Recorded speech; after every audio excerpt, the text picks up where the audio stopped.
предоставлена возможность, и мы на тот момент проголосовали, но нас уверяли в том, что закон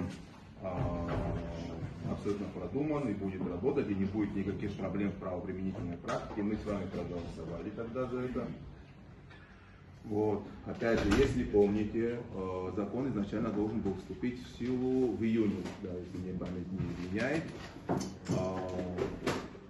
По просьбе исполнительной власти мы с вами тогда отсрочили еще на полгода. Это была их просьба.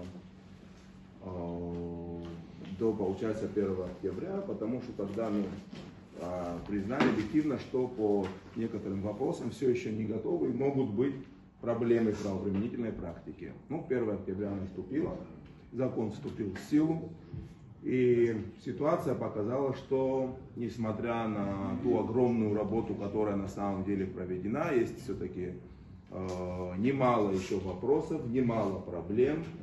И прежде всего эти проблемы ложатся на плечи наших с вами сограждан. Да, ко мне как руководителю комитета по государственно-правовой политике, как руководителю комитета, который курирует эту зону направления, скажем так, в Народном собрании, начало поступать огромное количество обращений, как от наших граждан, даже прежде всего от наших граждан, но помимо этого еще и специалистов совершенно разного профиля. Это были, скажем так, можно назвать их заинтересованными, допустим, сотрудники БТИ, да? Но это заинтересованные люди, естественно, в том, как будет работать данный закон. Помимо этого обращались также совершенно не заинтересованные в том, чтобы этот закон был приостановлен, судьи, например, у которых появились новые проблемы, с которыми не могли разобраться, да, не могли принимать решения по тем или иным вопросам. Очень часто звонили, просили дать какую-то конкретную информацию, будут ли изменения, что им делать, могут ли они пока приостановить находящиеся на рассмотрении в судах вопросы для того, чтобы именно в законодательном плане все вопросы были разрешены, у них не было проблем. Помимо этого обращались нотариусы.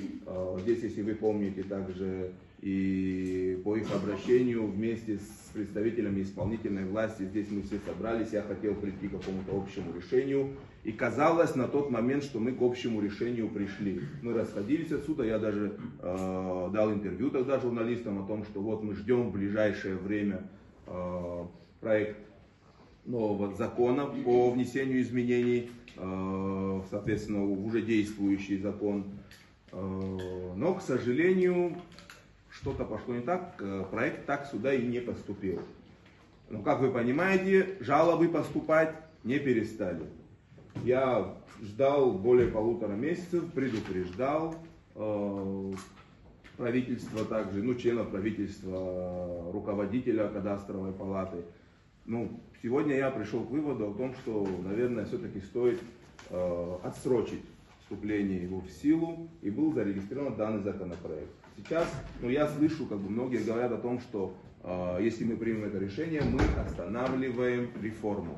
Но я хочу вам сказать, уважаемые коллеги, мы не останавливаем, мы всего лишь делаем отсрочку. Мы делали отсрочку полгода назад по их просьбе, и я знаю, у меня есть объективная информация о том, что и сегодня в правительстве разрабатывается проект изменений, который предполагает отсрочку некоторых положений этого закона не до 27 года, как предлагаю я, а вплоть до 29 года. Это информация подтвержденная.